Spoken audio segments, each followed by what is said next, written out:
Ever heard that women have only 4 suitors? If you reject all 4, you will remain single for life.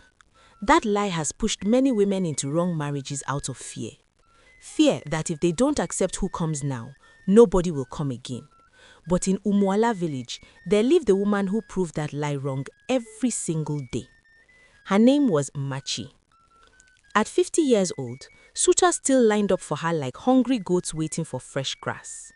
Young men, middle-aged men, widowers, even men with full families quietly admired her from a distance, and she ignored all of them like dry leaves on the road. Machi was not just old, she was powerful.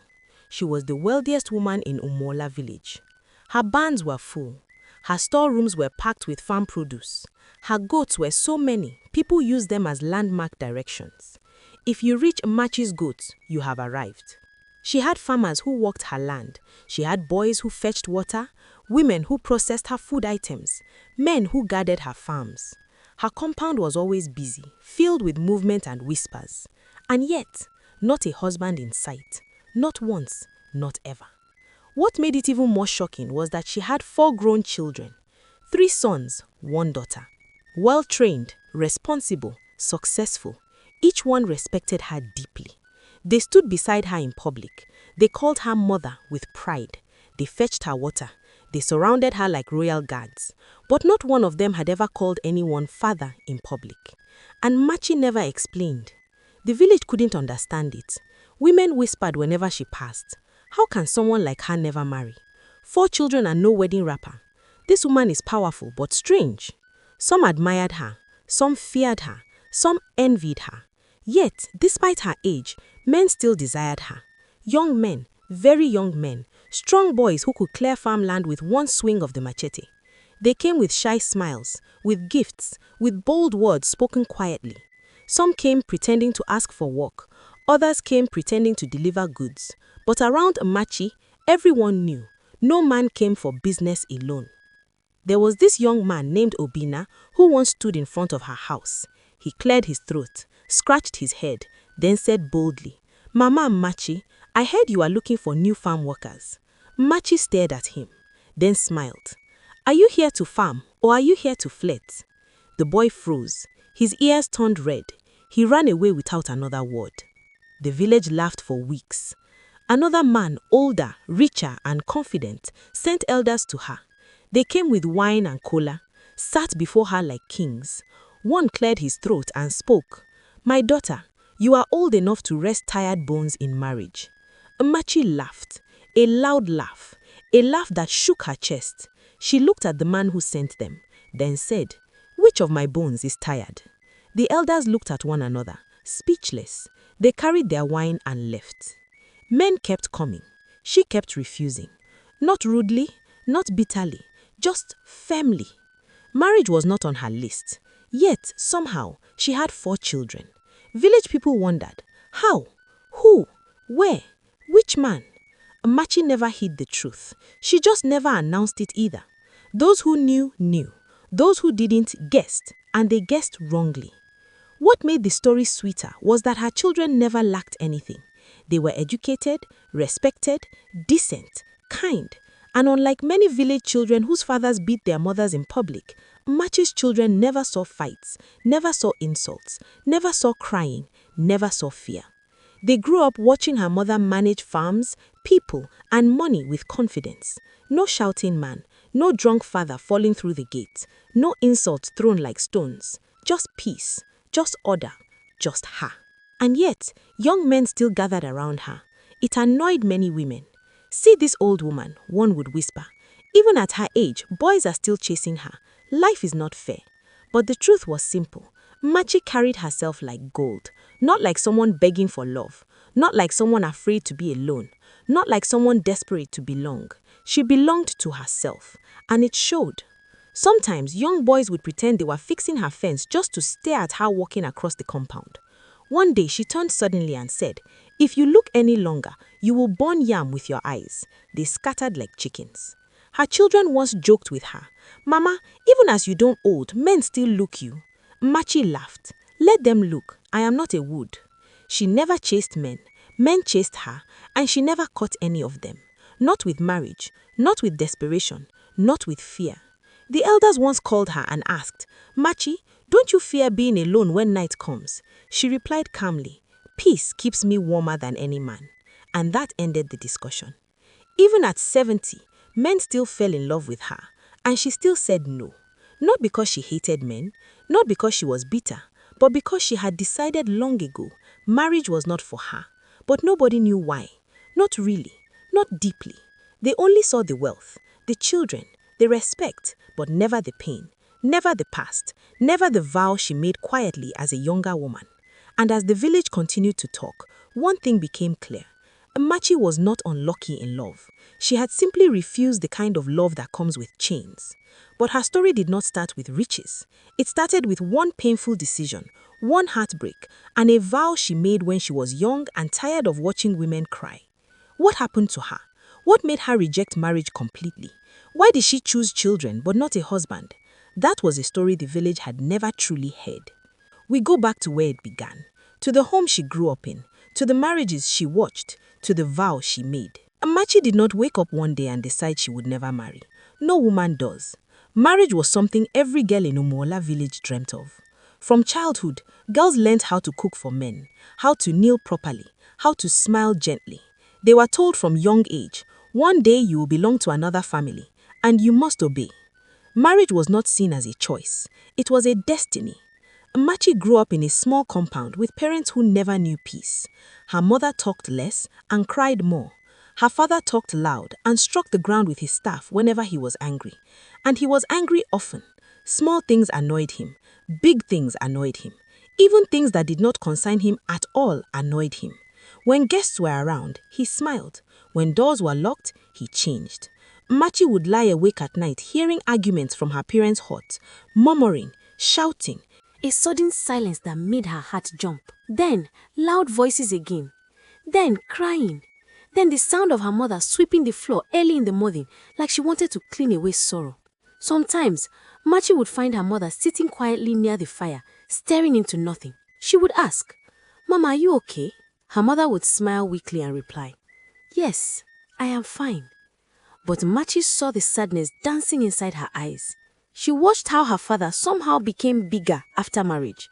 Not in body, in ego, in voice, in control, in anger. When he paid dowry, he started behaving like he bought a goat. When he became a husband, he became a commander. Her mother cooked, cleaned, worked, farmed, yet never rested. Even when sick, she stood up. Even when tired, she knelt down. Even when wronged, she apologized. Marriage did not make her happy. It made her quiet. Machi grew up seeing this, year after year, night after night. She did not study books to learn marriage. She watched it in her own home, and she learned fast. Then she started seeing it in other homes. The woman next door whose husband always insulted her. The woman up the street whose husband returned late and shouted at everyone. The woman by the riverside whose husband never brought money home. The woman near the market whose husband married another wife without telling her. The stories were endless. Women cried in their kitchens. Women wiped tears in secret. Women laughed in public and suffered in private. Marriage was announced with drums. Regret was hidden with silence. And the men were different before marriage. Kind, sweet, caring. They called, visited, told lies mixed with honesty.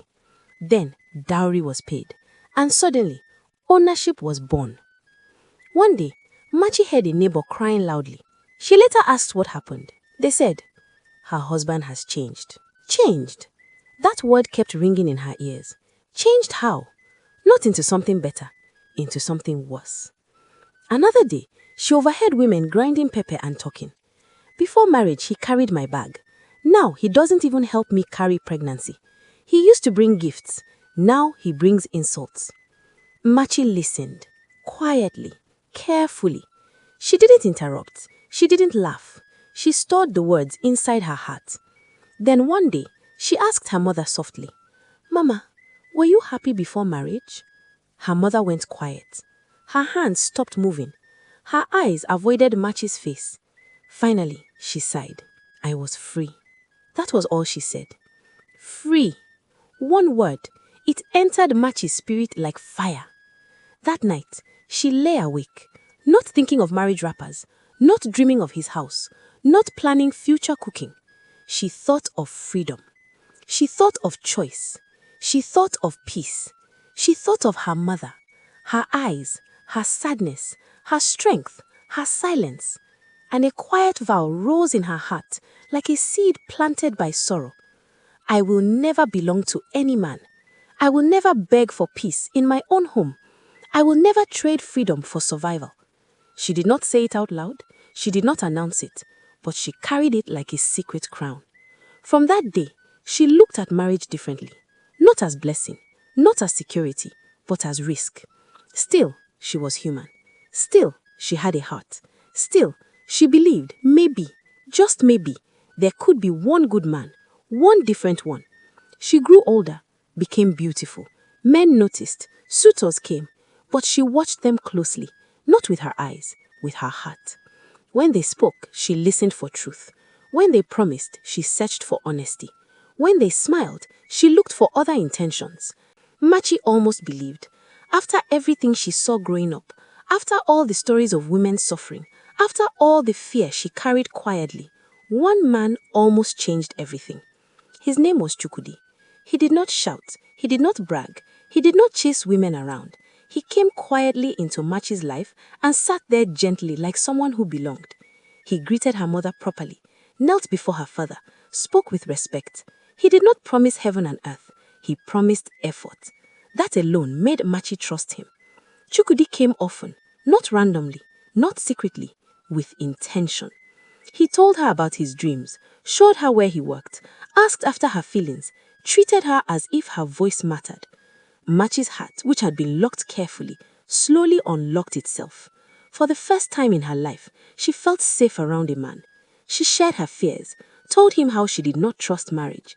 He laughed softly and said, "Not all men are the same." And she wanted to believe him. He brought small gifts, simple things. Everything had meaning. When he smiled, it was honest. When he held her hand, it was gentle. When he spoke of future plans, he mentioned her, always. Her mother noticed. One day, she asked quietly, "Is this the one?" Machi smiled shyly. Maybe. It was the first time she had said that word about a man. But peace does not last forever. And love does not always keep promises. Machi did not know when Chukudi changed. It didn't happen suddenly. It happened slowly, like a crack on a wall. Too small to notice, too big to ignore later. He started missing visits. He picked calls less. His voice changed slightly, then completely. One day, he showed up unexpectedly, not to see her, but to talk. He sat her down, cleared his throat, avoided her eyes. "I need you to understand something," he said. Machi's heart tightened. "My family says you will be hard to manage." She blinked. "What does that mean?" "They say you ask too many questions. They say you think too much. They say your spirit is too strong for marriage, and you come from a poor family. You will have nothing to offer me." Ah, this particular statement, eh? Ah, it broke her. Mattie felt like she had been slapped. She waited for him to defend her, to say something, anything, but he didn't. He finally said, "They want me to marry someone else." Her ears rang. The world felt distant, as if she was being spoken to from inside water.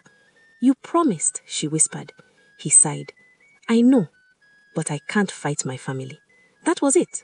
No explanation, no apology, no fight, no effort. He walked away from her life as if he had borrowed something and returned it. Machi sat alone that night. No crying, no screaming, just silence. Then tears came, slowly, steadily, relentlessly, like a broken tap. She cried for days. She avoided people, avoided food, avoided conversations. Her mother worried. Her father pretended not to care. But Machi's heart was empty. She had given trust, and it was thrown back at her. She replayed every conversation, every smile, every promise, and in her pain, she made another vow, stronger than the first, cold, firm, final. No man will ever get this close again. No man will break me again. No man would decide my worth again. Marriage was no longer good. Love was no longer safe. Hope was dangerous. She went to sleep different. She woke up changed. That same year, friendships faded, voices became noise, and Mmachi became quiet, but not weak. She took the little savings she had, walked to the market, bought a hen. People laughed. What is this one trying to do with one hen? Mmachi did not reply. She was not building for laughter. She was building for peace. The hen became 2, then 4, then 10. Then came small farm plots, then bigger land, then workers. She planted crops, sold produce, saved money, reinvested, repeated. While other girls were preparing marriages, Mmachi was preparing a future. Men still approached. She refused all. Her mother worried. "Don't close your heart completely," she begged. Mmachi replied gently, "Some doors are meant to stay closed." She grew, stronger, richer, quieter. Her healing did not come through love. It came through work, through purpose, through self-respect. And soon, nobody pitied her again. They admired her. But one day, a young man would enter her compound, not for love, not for marriage, not for romance, but for work. And that man would change her life forever. Nnamdi entered Mmachi's compound one afternoon with dust on his slippers and respect in his eyes. He did not come to talk. He came to work. Mmachi was standing near the barns counting produce when a young man greeted from outside the gate. "Good afternoon, ma." She looked up. He stood straight, clean, simple, humble. Not like the boys who came pretending to work but really came to look. This one came with purpose. "I heard you are looking for farm hands," he said. Mmachi studied him carefully. Not the way men studied her, the way a trader studied goods before buying. "Can you work?" she asked. "Yes, ma." "Can you obey?" "Yes, ma." "Can you keep your mouth shut and your hands busy?" He smiled slightly. "Yes, ma." She hired him. Simple. No interview, no drama. In the first week, she noticed something. Nnamdi was different.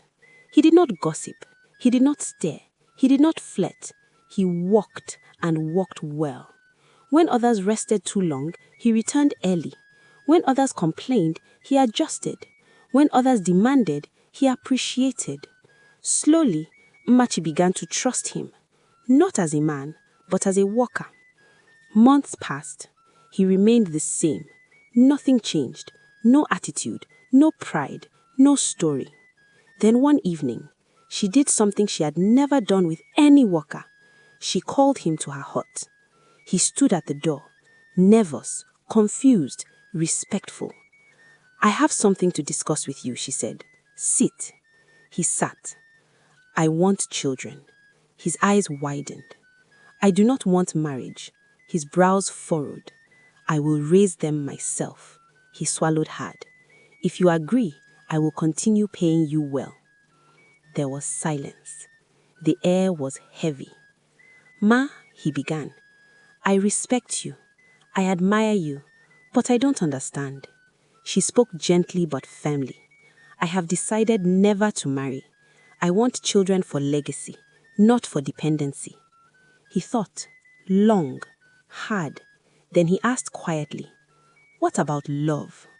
She answered honestly, "I am not asking for your heart, just your honesty." Nnamdi stared at her. This woman was not normal. But over time, he agreed, not because of money, but because he admired her strength. And the village soon knew. Mmachi never hid it. When women whispered, she replied, "Yes, he gave me my children. And no, he is not my husband." Some insulted her, some admired her, some feared her. But Mmachi did not care. She did not build her life for gossip. Her first child was a boy, then another, then another, then a girl. Each one strong, each one healthy, each one has. Nnamdi did more than expected. He became present, attentive, protective. He carried the babies, watched over the farm, followed instructions faithfully. But something changed. Namdi began to fall in love. Not loudly, not carelessly, quietly. He bought things for the children, not because he was told, but because he wanted. He stayed around, even after work. One day, he gathered courage. "Ma," he began, "I don't want another woman." She turned, looked at him, not harshly, not softly, just honestly. "Namdi, I warned you." "I know," he said, "but I can't control my heart." She sighed. "I also warned you not to hope." He nodded. "You are everything to me," he said. "You are kind to workers. You don't insult. You don't shout. You don't look down on people. Mmachi, you are wife material." The words hit her like rain. She replied calmly, "I know, but knowing doesn't change my decision." He was hurt, but he stayed. And love grew, even though it was not returned the same way. But Mmachi stayed firm. No marriage, no promises, no rings, no dowry, only peace. And so the village watched a strange arrangement. A man who behaved like a husband, a woman who refused the title, children who grew in love, riches multiplied, farms expanded, workers increased. Some admired, some cursed, but nobody could deny this. Their home had no chaos, no shouting, no strikes, no drama, only order, only respect, only a woman who refused to kneel. Yet, inside her, Mmachi felt something else, something heavy, something lonely. Because wealth cannot hug you, and independence cannot whisper to you at night. Her heart, though strong, was still human. And as years passed, she would learn that power cannot silence all feelings. Mmachi was respected in the village, feared too, but loved? That one was different. People saw her riches, they did not see her nights. They saw her barns, they did not see her bed. They saw her 4 children, they did not see her heart. At 50 years old, Mmachi could buy anything, anything except rest. By day, she was powerful. By night, she was ordinary. At night, she sat on her wooden chair long after her hut went quiet, just sitting, thinking. Sometimes she would touch her wrapper and whisper to herself, "Is money supposed to feel like this?" No answer. She watched other women, some poor, some tired, some suffering. But even the poorest woman in the village had something she did not. A man who called her name at night. Even if the man was useless, even if the man was violent, at least somebody wanted them. Mmachi was wanted too, but she did not trust it. Young men came like ants to sugar. "Mmachi, marry me. Mmachi, I will make you happy. Mmachi, I don't care about your past." She laughed at them, not because they were funny, because she did not believe them. "What can a boy tell me about life?" she would say. Some came secretly, some boldly, but she sent all away. "Go and marry someone your age," she told them. But they never listened.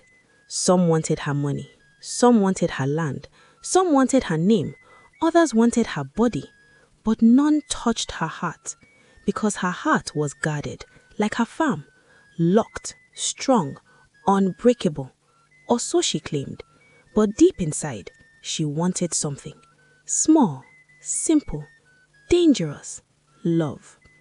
Sometimes she watched Nnamdi with the children, loved them, corrected them, praised them. He laughed with them, he scolded gently.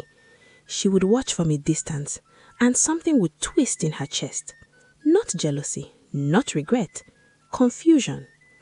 This man did everything right. He never complained, never disrespected, never demanded, never reminded her of his sacrifice. If he was angry, it was quiet. If he was hot, it was hidden. And that made it worse, because Mmachi feared men who hid pain, men who did not shout, men who swallowed anger, because those ones exploded one day. and she refused to die inside another person's temper.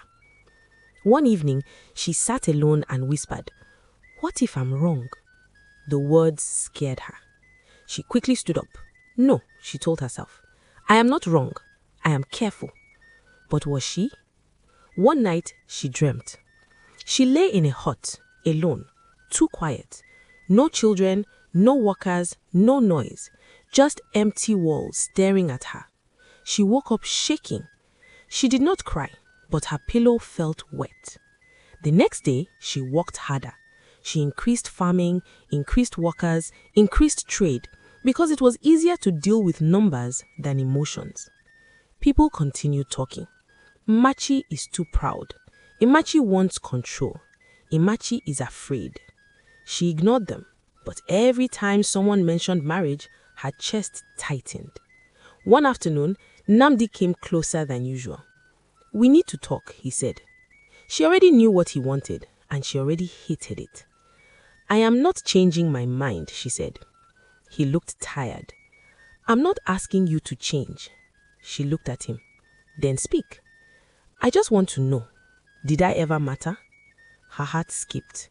She did not answer quickly because she was not prepared for that question.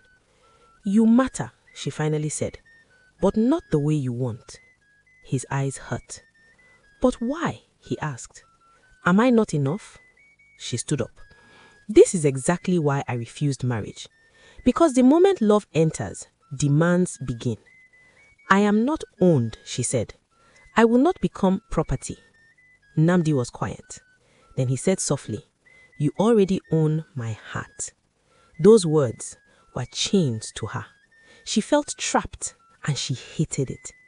He continued, "I don't want your money. I don't want control. I just want to be close."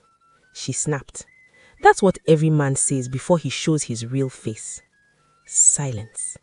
He left that night without another word, and Imachi sat alone again, not victorious, just empty. Her children grew older, asked questions. "Why don't you marry Papa?" She smiled, changed topic. One evening her daughter asked, "Are you afraid of men?" Imachi froze. She wanted to say no, but she could not. Because yes, she was. She feared loving wrong. She feared choosing wrong. She feared regret. She feared trapping herself in a cage she could not escape. So she stayed free. But freedom is sometimes lonely. She did not cry, but something leaked from her eyes at night. Not tears, truth. And that truth whispered, "You cannot outwork your heart." Machi could avoid men, but she could not avoid her own children. Children ask the questions adults fear, not with anger, but with innocence. And innocence cuts deeper than blades. It started with her daughter. One evening, when the compound was quiet and the workers had gone to their huts, her daughter followed her into the cooking shed. "Mama," she said softly. Machi didn't answer at first, not because she didn't hear, but because she felt what was coming. "Mama, why didn't you marry Papa Namdi?" The pot in Machi's hand slowed, then stopped. She did not turn around. "Who taught you to ask that?" she said. Her daughter shrugged. "Nobody. I just want to know." Machi returned the pot to the fire. This question had chased her for years. Now it had caught her. "Your papa is a good man," she said carefully. "He did nothing wrong." Her daughter nodded. "Then why?" Machi felt it. The tiredness, not of the body, of the heart. Her son soon joined them. No noise, no arguments, just eyes, waiting. Her youngest boy spoke. "People talk in the village, Mama," he said. "They say our father is weak." Machi's head snapped up. "Weak?" she repeated. The boy nodded nervously. "They say he stayed with you without marriage. They say he wasted his life." Machi laughed, but she didn't feel funny.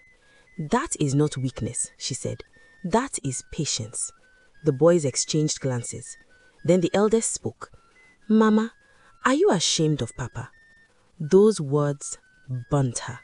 She dropped into a wooden stool, tired suddenly. "No," she whispered.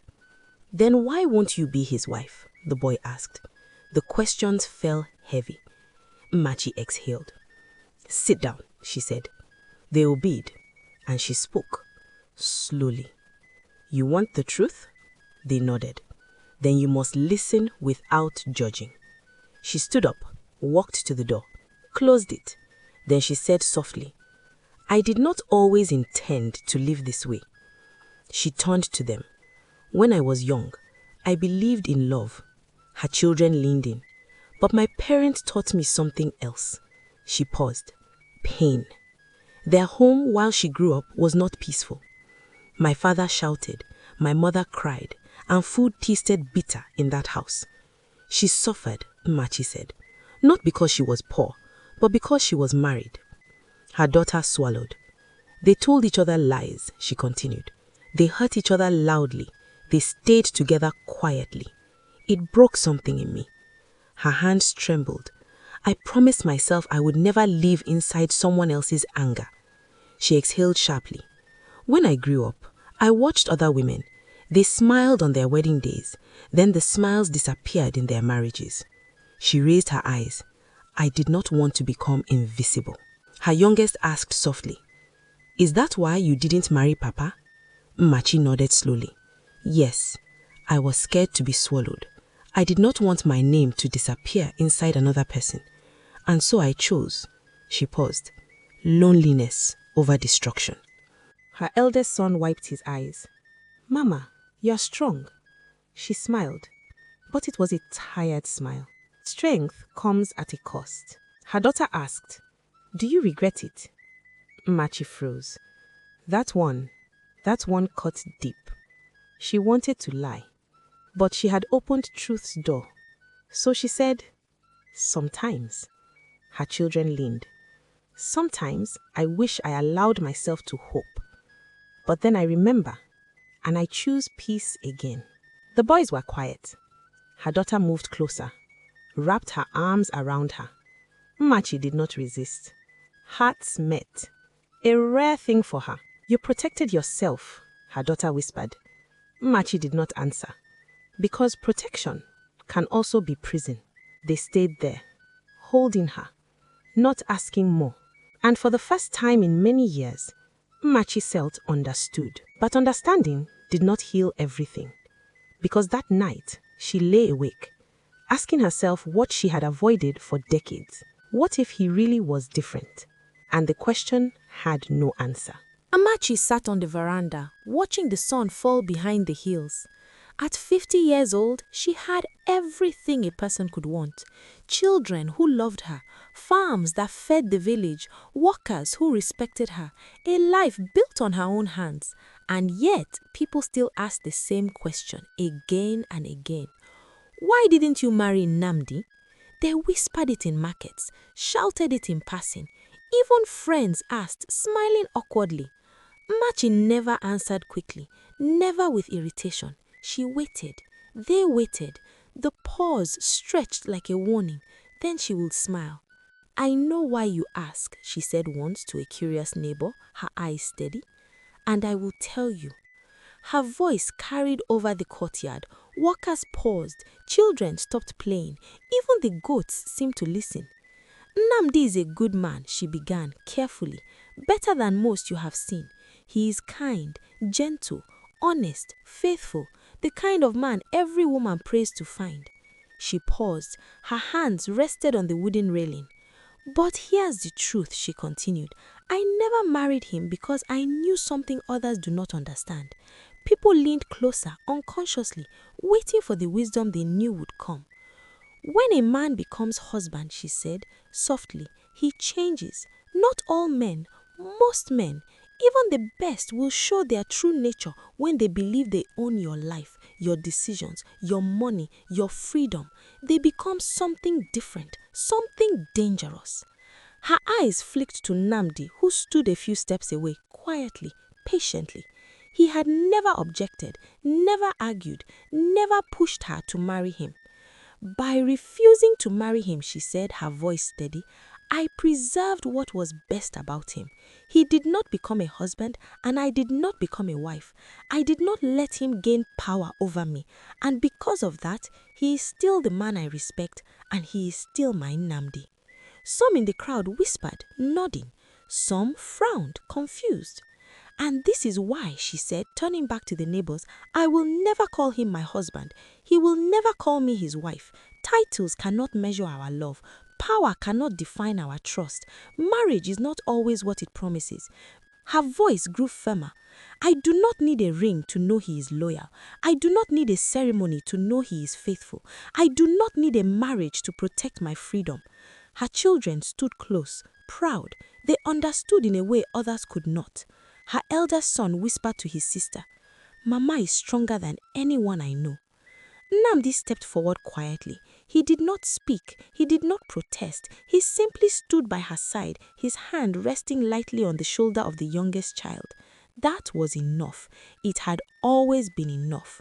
Some villagers murmured, surprised by her boldness. Some women nodded, understanding finally why she had chosen freedom over titles.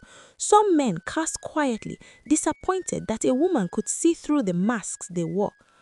Machi looked at Nnamdi, the man who had never forced himself into her life, the man who had never demanded more than she was willing to give.